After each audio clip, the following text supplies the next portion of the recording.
Donald is the executive director, and Donald, we know each other, this is going to kill me to say, of the Ohio State University Center for Real Estate. And so Donald had a distinguished career in real estate, started his own firm and sold it to Clarion, was at Square Mile Capital, Davidson Kipner and the Carlyle Group, to name a few. So I look at Donald and he looks like he's 20 years my junior, and he's got 20-some years experience.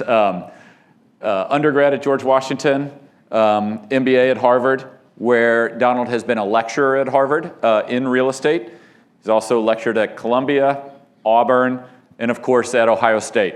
Welcome, we're glad you're here. Thank you, and it's been great to be here. Thanks for inviting me, obviously, on this big weekend, and sitting in a few classes. Obviously, this morning's colloquium was a great taste of being back here in the classroom yesterday as well. I think was a fantastic experience. I've got a couple colleagues from the center here as well, the only ones wearing red in the room. Steve Klein and Ali Irwin also joining. Thanks for having us. Yeah, we saw the opportunity when the game lined up, with the conference lining up with Ohio State and what Donald's doing. We can break down the walls. Like, now at 3:05, we're going to go separate ways and probably not talk the rest of the weekend. Absolutely. But right now, we wanted Donald to be here, and it's a great way to show. One thing that Notre Dame is all about is building a network and building relationships outside of just the walls or the boundaries of South Bend. And so we're excited to have Donald here. And Donald, you have been straddling the line between being an entrepreneur, being a real estate investor, a debt investor, and also an academic. You've been teaching for a long time. How have you seen the educational part change in the dozen or so years that you've been teaching? Yeah, and I was actually just sharing this a bit with Ali and Steve right after lunch. When I first started teaching at Columbia, maybe 14 or so years ago, so I was teaching kind of there while working. Yeah, and I was that tall.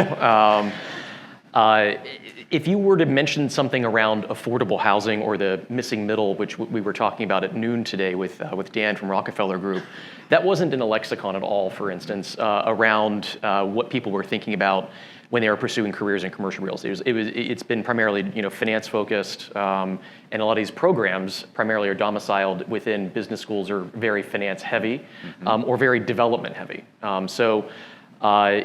Back to what Dan was sharing and what I'm seeing in the classroom now, in over maybe close to 15 years, is that there's unparalleled interest in aspects of real estate that were really off radars before. Again, around when you talk about affordable housing, and actually that's very stimulating for for this next generation in terms of having mission in some way attached to it, right? Which is intriguing. In talking about sustainability, while many of us who are generations removed from the current generation, it's very much on the mindsets of those in their 20s, thinking about their careers in terms of what the climate impact is going to be, thinking about building technologies, thinking about meeting a student who's in the engineering program, and can we actually create something here to collaborate upon. This was not really something that people were focused on when I was studying undergrad, no way. Even at GW, I was the only person who, I had to kind of create my major on my own. It didn't exist, and so I went to the dean and kind of hobbled classes together because you could do an independent study as a dual major. It's evolved, I think, tremendously. I think what's happening here is exciting for me because I'm seeing this interdisciplinary focus as you're creating this de novo over the last few years. Ohio State has had a center for nearly 40 years, and it's been very business and particularly finance specific. And coming in, I'm really trying to get this interdisciplinary focus and getting people realigned to thinking about real estate, which is how we operate, which is across all these disciplines. It's law, it's architecture, it's engineering, it's design, it's climate, in addition to the nuts and bolts on the finance side. No, the science part, the creative part is just as important. I learned this lesson kind of the hard way my first semester teaching when I gave an example of a deal, and I said, this deal did a 25% IRR and a 2.0 multiple. And the questions that started coming were, well, what happened to the land? Like, did you guys, did you improve the land and you re-tenanted it, but where did the people who moved out go? And I'm like, oh, wow, they didn't care about the numbers. They cared about what are you doing to improve the community?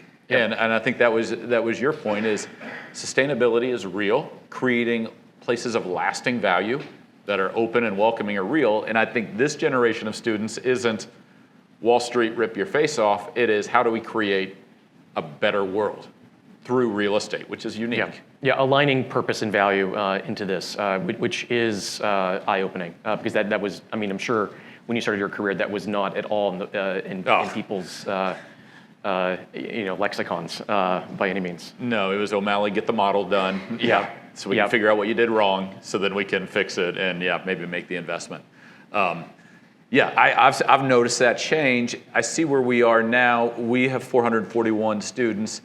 I don't even know how many students you guys have in your program, but you're a larger university. Yeah, I mean, Fisher itself is 9,000. That's just the business school. And within real estate, we do have a major minor, but we have several hundred in terms of what's there. But to have an institution of this size, north of 400 in the minor, no joke, is remarkable. I mean, that really is incredible in terms of the level of interest. One, it might be scary though, because that probably certainly signals that we've hit the top, we've exceeded the top. But I think it's showing that there's a legitimate field of study around something like I was mentioning even when I was an undergrad, that wasn't even a major, right? And that there's a discipline now that has some legitimacy. Real estate, and if you think about it from in academic circles, finance itself is already a little bit of a, let's call it, a bit of a look down upon discipline in the formal academic circles, right? Economics really being what an esteemed kind of product of the academy would be. And finance has always been kind of this like, derivative of it, not necessarily as esteemed, very, like if you're publishing, right, and doing research and a tenured faculty member, publishing in finance is not as prestigious as economics. And in real estate, now another standard deviation beyond that, has very much been,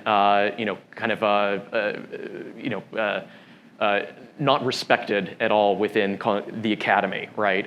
And what we're seeing is that what's the groundswell of demand at the student level is finally changing the perception of, strangely, an industry that is the reason why many names are on buildings at these campuses, because they're 8 out of 10 are probably real estate family funded in many ways, but now there's actually some real rigor, and even at a place like Fisher right now.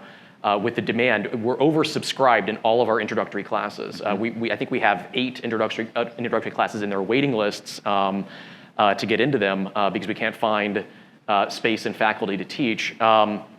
Is that they now have to treat real estate as something more than just a hobby or a couple electives we kind of added on the side. And so I think the exciting thing that we might see in our kind of careers as we start, bringing into this academic context this discipline, is that it has the opportunity to really turn into something quite legitimate, and not just a couple hobbled together electives, and a career fair, if you will, right? Where there can be some proper study around this, and we think about it, I think, in this interdisciplinary way. Is exciting because there is not a lot happening in the business school context that is interdisciplinary. At least from what I've seen, up at Harvard, it's also very difficult to kind of break some of these silos down. But for instance, even there, outside of Ohio State, we're now centralizing real estate to be university-wide, and so the coursework that I'm developing now is going to be taught across the Kennedy School, the law school, the business school, the design school, and it's all cross-disciplined. And we're taking, business school will only have one real estate class. The law school may have none, and we may bring them all over into this kind of centralized area. So there's some rethinking. I think there'll be some experimentation around various these universities in terms of how we see the study of real estate develop. But it's exciting because it took student demand to actually make this happen, despite there being multiple benefactors for these universities over decades. Oh, you walk around this campus and it was like, it was a fight to actually be able to, kind of teach real estate. There's no doubt. In DeBartolo Hall, real estate guy. Walsh Hall, real estate guy. Notre Dame is no different. And, I think one of the reasons why real estate's getting a lot of momentum as on the research side is actually the ability of research data now. And so real estate historically has been a little bit slower to utilize data and analytics and to have clean data to be able to actually do longitudinal research. That has changed, and it's one way. I know at FIRE, at Fitzgerald Institute for Real Estate, we're bringing in data sets that we were able to subscribe to or get a hold, and then we're sharing them with the economics department and the finance department and the architecture department, and then they're doing some research on it and saying, wow, this is really valuable stuff. We haven't been able to get this before. And so there's a general metamorphosis into big data and bring in more information.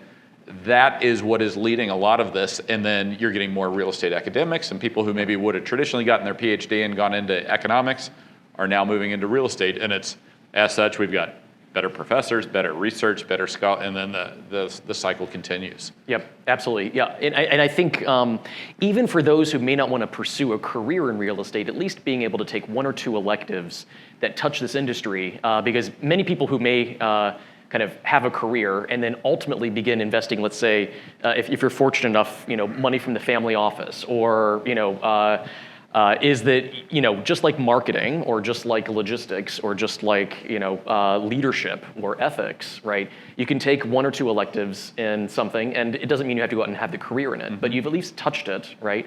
Because you're likely to probably be investing in it, or if you're running a business, taking property, and that's part of the actual, the larger operation of what you're doing, right?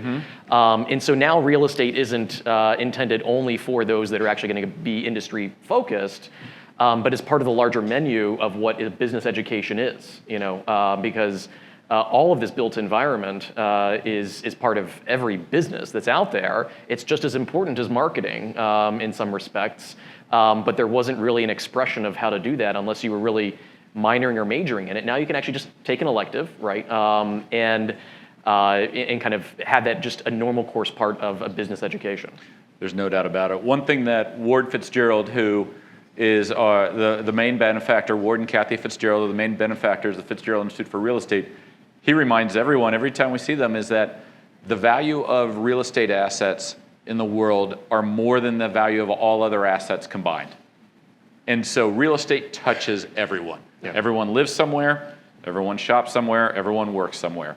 And so having just, even if it's 2 classes in real estate, a minor, or you guys produce a major, it's an asset. Not everyone comes into contact with a bond every day. And that's okay. Yeah. But everyone comes into contact with real estate. So if you have a choice of knowing a lot about it or not a lot about it, I'd rather know a lot about it. And I think that, yeah. and then the breadth of careers within real estate, I think, is really exciting too. And we'll talk about that in a little bit. As you think about it, Donald, at Ohio State, you've got your real estate center. You've had it for 40 years. What is really the role of that center within Ohio State or within, kind of the Ohio State universe today? Yeah, it's had its ups and downs, frankly, right? When it started, it was much more, it was initially chartered to be part of issuing Ohio real estate licenses to salespeople. Uh-huh. Like that, so it wasn't even commercial real estate. It was just part of an apparatus of education for licensure. And it's had some identities over the years. Where we are right now is I was brought in to substantially reboot the center, right? And there are varying ways that the universities have kind of utilized institutes or centers. Some actually grant the degrees, right? So it's like an NYU shack is like granting the degree and also offering programming and also offering career. Like it's, MIT also has a center that is similar to that. Other centers, operate, let's say, under their own P&L, right, mm-hmm. Within either a college at an institute, right, or a university, or are just a freestanding institute. So ours happens to be independent, right? Mm-hmm. So while we're physically in Fisher. We're in, like, our P&L is separate. So that then gives us a lot of flexibility. And we're one of the few centers at Ohio State that's a university center, not necessarily a Fisher center. And so that gives us this interdisciplinary kind of card. And we're out there right now meeting faculty and others in the ecosystem at Ohio State, which is a bit daunting, that are outside of the business school to get them re-engaged in understanding kind of this larger perspective of what we're trying to do.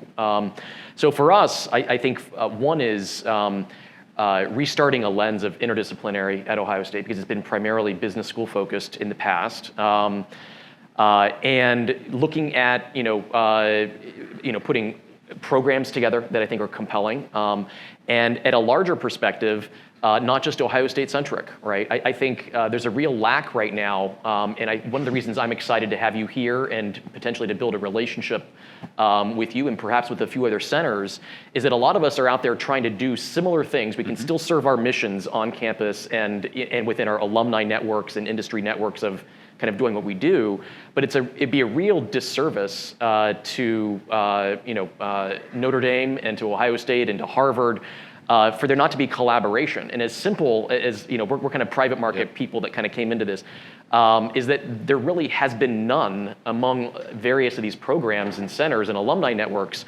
And so even having something like this where, it's like, could we get two schools together potentially? One, just to network, right? I mean, real estate's a highly networked environment, right? And if you maybe share some values around what the approach is, that's kind of a no-brainer, right? Yes.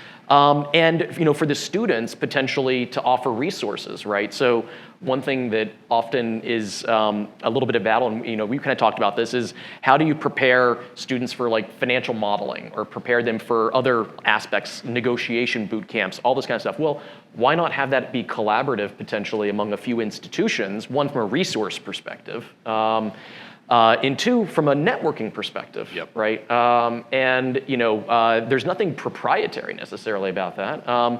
And so I'm taking much more of a wider view, and maybe I'll be wrong. I don't know, right?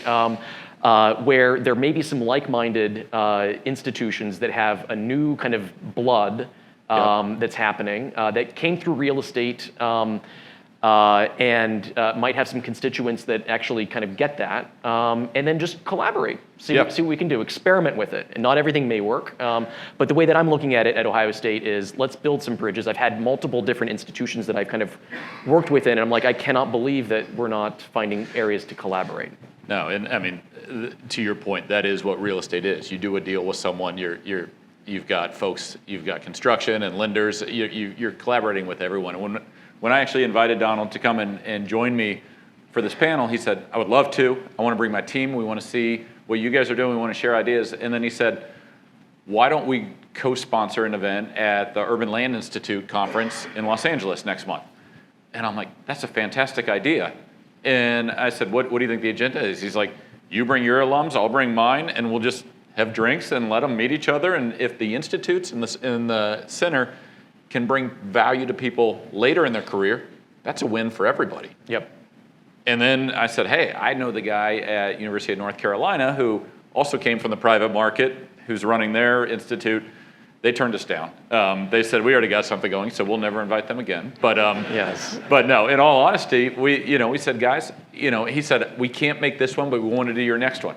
And that, in my view, is part of what we owe to our alumni is, this program, day to day, is the students within fire and the university. But longer term, we've now graduated 2-3 classes of fire graduates. We want to be a part of folks' career and networking and their ability to build relationships and have success in their career long after they've left Notre Dame or Ohio State. And I think that's a big responsibility too, because that's one that I know you take very seriously, and so do I, which is, this is one of the most important, Notre Dame's the most important thing that happened to me, except for my wife, and I want that to continue to flourish and Notre Dame degree to be worth more, I also want the network to be worth more as well. Yeah, and even outside of our two institutions, or I guess three, is that there's something that we also can owe back to the industry. There isn't necessarily, I mean, we even have silos within what's happening in these industry affiliations. So those that are alums who have been out there for a few decades, you're either a NAOP person or perhaps an ICSC person or a ULI person or a PRIA person or a NAREIT person, but there isn't even a lot of collaboration or glue that links some of these identities that many of us form. And to see people who are capital raisers or Wall Street oriented at a ULI event is actually almost non-existent. But if you're at a CREFC event, there's no one who actually understands how to build a building. But then how to raise money. And so you have again, you have this disjoint, and there's an opportunity potentially, not just for one of the centers, but if you have a couple like-minded centers, to think about how can we bridge academia and the industry for our constituents, but also with an industry focus, not just because you're a Notre Dame alum that you're part of this, or an Ohio State or a Harvard alum. And what are we doing with the industry potentially that also is thinking on a broader scale than these silos that currently operate? It's a little esoteric, but I think it's ripe for something to help collaborate there. Yeah, and I think real estate can be a role model or kind of tread those waters to show other disciplines, and that's a good kind of pivot. When I was introducing Mike, Donald. Mike, it's Ward. Hey, Ward. I want to ask a quick question. Yeah. For everyone's benefit. You and Don have done a great job sharing a bit, the universities, their comparisons, the collaboration you want to get. But tomorrow we have a football game, right? And while the players have a great deal of respect for each other because of the institutions they come from, and the teams, they're not looking to end up in a tie, right? So I'd like to know from each of you, and of course especially Don, since we don't get to see our colleagues from Ohio State, what do you think you're going to do in your real estate program that's going to help you win compared to all the other real estate programs across the country? And then, of course, Mike, I'd like you to share with our colleagues here what you think you're doing that'll help Notre Dame win when it comes to creating a program, educating students, forming and transformation of the industry, and those types of things. Yeah, well, I think it's, in many ways, it's thinking beyond just the student as your stakeholder. Students are a stakeholder, but they're more. Serving our alumni who have been underserved, I think, in terms of the connective tissue, is going to be one area where we can ideally win, because it's a virtuous circle, right? When we're serving alums with relevant programming and bringing to the forefront perhaps discussion areas and topics that aren't otherwise replicated elsewhere, right? So we're trying to deliver some value that's going to be distinct on a programming perspective, on a lifelong learning kind of aspect, right? So clearly, again, students, with an important stakeholder, but really thinking, okay, what within this very vast alumni network might we be able to actually have relevance, bring people back, feel that they're connected to the institution, and also then have a conduit to talent, have a conduit to maybe some research that's going on that's relevant in terms of what could impact their business. I do think also, a greater contribution to the industry is part of what we need to be doing, and not just focused on our fiefdoms here in South Bend or Columbus or Cambridge, and thinking about how can we have this dialogue expanded out to the industry as well. I think there are aspects that I'm quite excited about. It's going to take some time for us to develop them. Around leadership and mentorship development that is not necessarily linking a CEO to a senior. I think that many times is maybe not the best served for either party, but thinking about how does mentorship and leadership development happen for an entire multi-generational kind of context where you might have people in their 20s and 30s paired up together and clustered, and people in their 30s and 40s in kind of a YPO model. So this is like maybe 2 standard deviations beyond is delivering something that actually I found missing for myself. And I'm like, well, how can we create something that could be special and pays the industry back and our stakeholders back in a way that isn't available for them today? And how can we create some mentorship and leadership around that? So I think that one is, I am a believer that 1 + 1 can be 3 if you can find some people that kind of also believe in that and don't get kind of defensive or controlled. I mean, like is not going to work for everyone to think more collaboratively on something like this, either because of people feeling a little less secure, or some institutions just not really being open to it. Maybe people who are not coming from a private industry background, but from a different background that just don't quite understand that that could be accretive.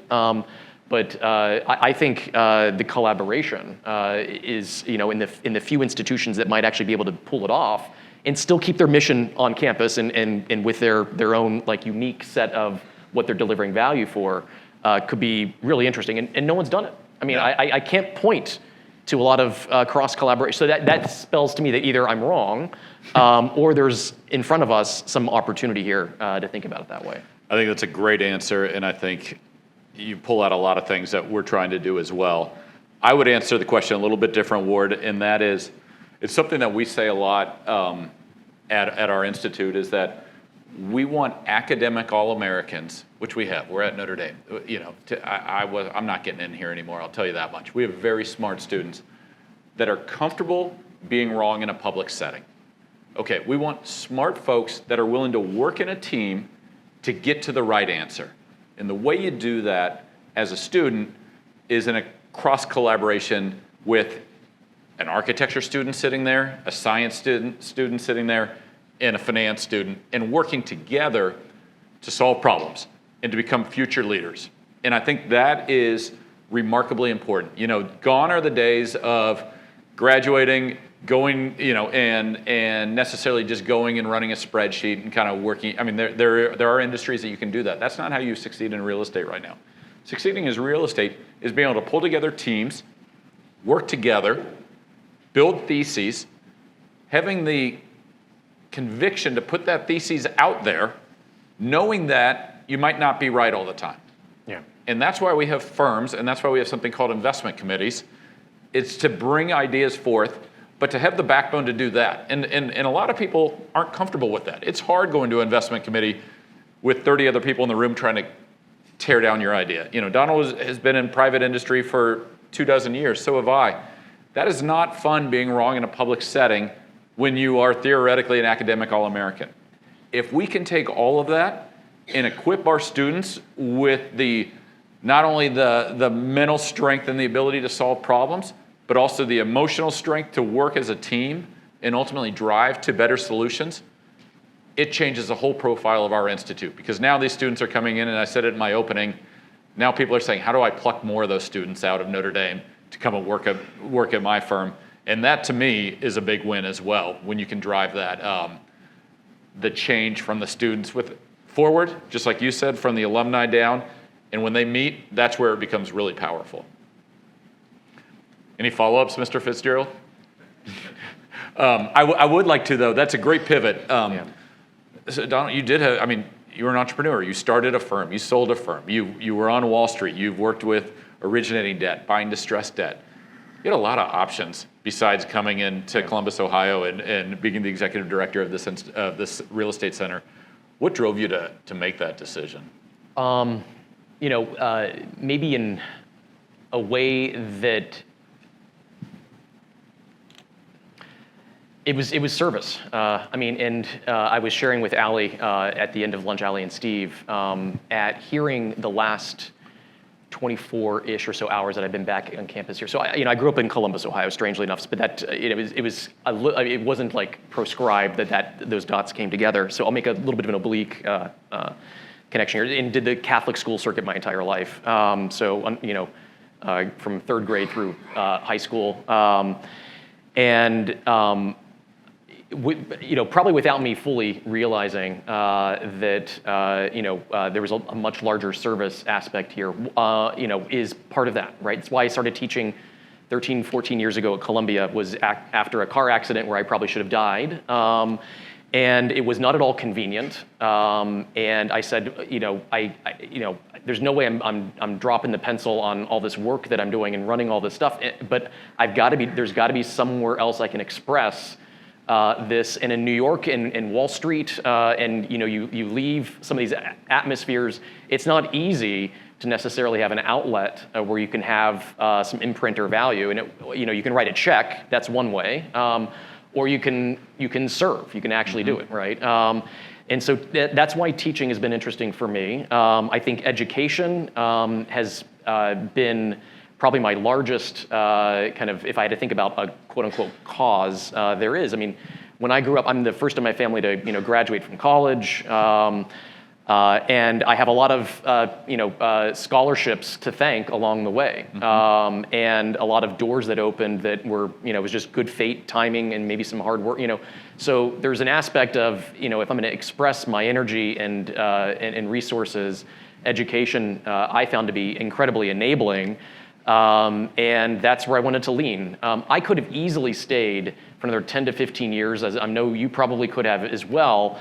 But enough was enough in some way, and I kind of had an inflection point after the last sale of where I could spend my time, and I thought very hard about, do I want to lean in another at least 10 to 15 years, which would be required if you're in private equity.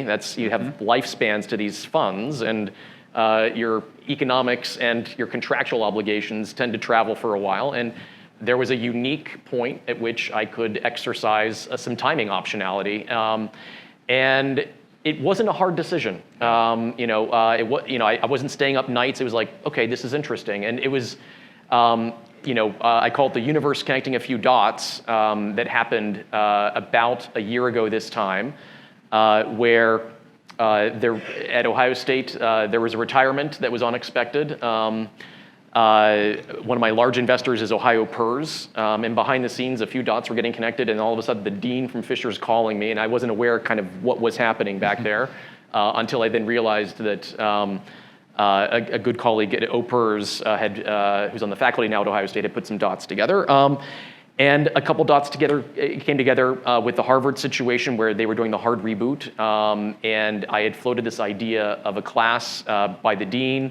And he said, we're going to do it. This has to be part of what we're doing. And the third dot was a bit of family, which is why the Columbus connection comes back. I have a mother who's mid-stage Alzheimer's, and she's got about a year of presently where she is in terms of the cognition level. And I was like, there's no way that any of this could ever come together without some universal act happening. And I'm like this is you cannot say no to what's happening here. And it was done. Bought a house downtown. I'm long Columbus at this point. I'm back and forth to Cambridge, and I haven't thought twice. I will say that even being back here at Notre Dame, and certainly being back in Columbus the last 8 or 9 months, in terms of just being back. I know this may sound a little pejorative, but being back in the Midwest has been a game changer for me. The value system is completely different. The speed at which life operates, and kind of the overall quality of life, I astounded with. So it's like I've been extremely pleased with it. I have my days, right? I think we all have our Dilbert moments working in an academic environment. But at the end of the day, you keep pushing. We have colleagues that probably help us just kind of connect a few things that need to get done, and you make it work. That is awesome, and obviously Ohio State's the better for it, for you joining. Now, since you made that decision, we've had 11 interest rate hikes. We've had There'll be a 12th. Yeah. It's coming. We've had a slowdown. We've got COVID. We've got work from home. Real estate market. There's a tremendous amount of variability and distress coming. Everyone knows that. Everyone's seeing it. On your professional side, you participated on the debt side predominantly, yep, and bought and sold distressed debt. So one, you got to be looking at what's going on, going, this is an interesting time. It hasn't been like this for the last 5 or 10 years. Yep. What would you be doing right now if you were still back at Clarion or one of your previous firms? Yeah. Well, I mean, what's a little unique too is I was able to work with Ohio State and Harvard to be able to carve out additional time that I can do, because that was a very important part of the arrangement. So I still work with a few PE funds, some of which are debt related, some are equity related. I still have money at risk in some of these funds, so I'm watching the team very carefully in terms of what's happening right now. There's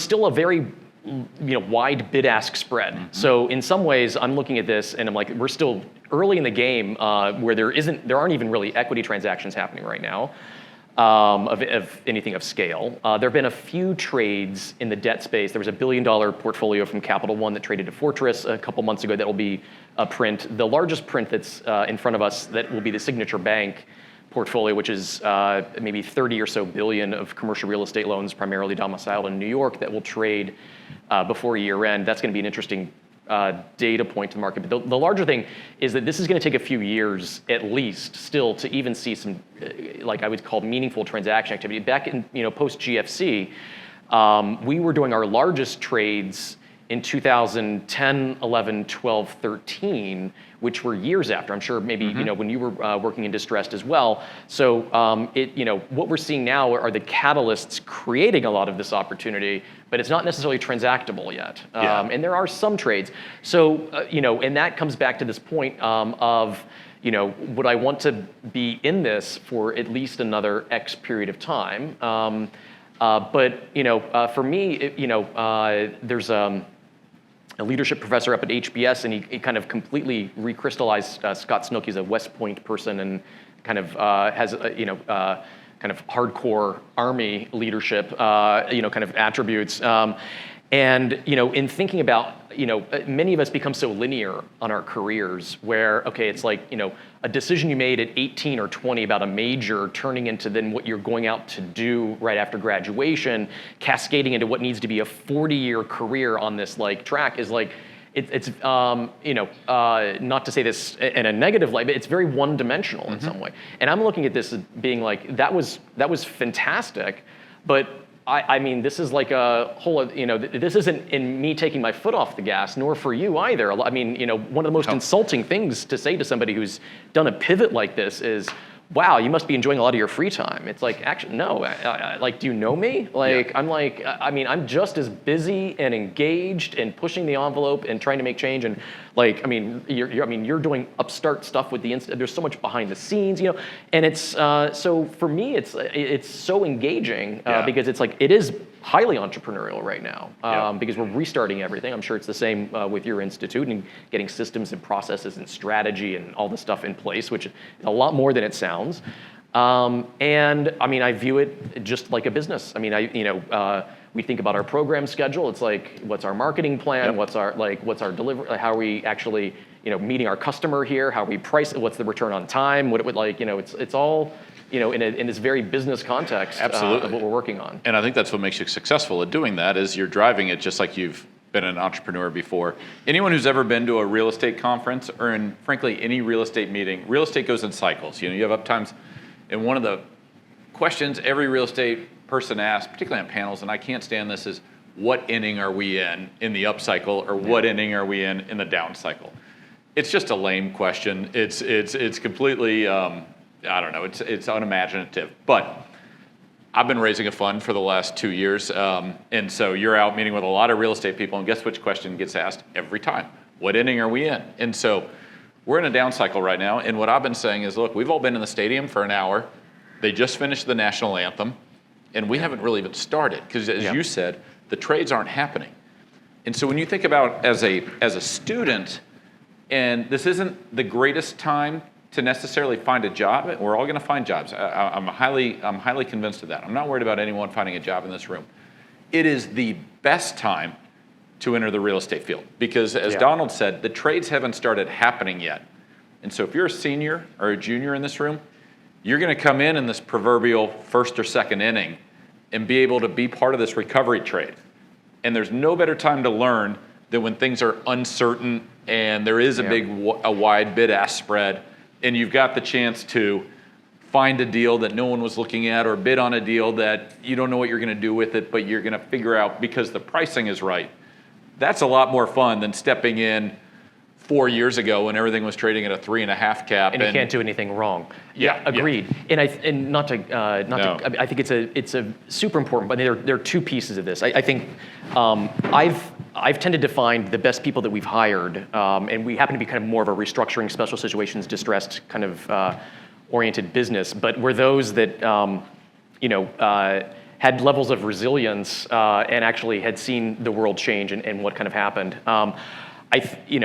There's data behind, when there are entry points in careers and ultimately what success looks like, and like you have some hack economics like Malcolm Gladwell who have studied this, and I say that with respect because he's obviously, he's like Chicago, highly respectable, but he's like, a celebrity now. But where if you look at the entry point of persons who come into a career in a period of rapid either dislocation or change in that industry, at how accelerated career growth could be, because you're coming with a different lens. There is going to be recreation. There's going to be a lot of shakeout in terms of where. You'll have those that are junior and mid able to accelerate quickly because you'll have clearing out of organizations in terms of personnel in some ways. And so all of a sudden you're taking on more that and or touching parts of the organization that you otherwise wouldn't have because they're resource constrained, and you're kind of, playing shortstop here and then, left field, over there and this, and you also, at least as an investor, might be coming at it with a very skeptical lens. Someone who's 22, who's only working on stuff that's all going sideways right now, and having to work like that. That's kind of where I started at Carl when I was tasked on all these deals that did not hit business plan. Right. And I was the only person that raised his hand saying, yeah, I'll take the senior living deal number 4 that's like going sideways. And asset manager in Maryland just became like the cleanup crew on the portfolio that was going sideways. And it opened my eyes to how to underwrite differently, how to ask right questions, how to actually read documents. And I was in my early 20s, and it was a different way to learn the business of downside mitigation versus upside maximization. And having only worked on stuff early in my career that went bad. That was it. Every deal I had was a sideways deal. I started my career in restructuring, bankruptcy restructuring, same deal. By definition, every company I showed up to had a problem. But it was an awesome way when it's rising tide, lifts all ships. It's during the difficult times where the real opportunity can get made. Yeah. And it sounds like you went through that too. Want to open it up to questions. Dan has a microphone here. Oh, okay, great. We thought we had a flight issue. We don't have a flight issue. So actually, we want to keep on schedule. So I'm going to pivot on the fly here. We talk about moving around. So I tell you what, Donald will be here. You guys know where to find me if anyone wants to talk to me. But Donald will be here for a little bit. He's not staying for the game, but oh my God, I would be killed out there on the field. Yeah, and I don't want to jinx any teams. But I'm like a Switzerland. I'm not necessarily a Buckeyes loyalist. Right, I've got all these different colleges. So they're like their children. You can't have a favorite. I won't be too offended. Well, that's when Ohio State wins tomorrow. Well, then I will give you a green shirt, and you can join us. But I'd like to thank Donald for being here. Yeah. All right. Yeah. Thanks, Mike.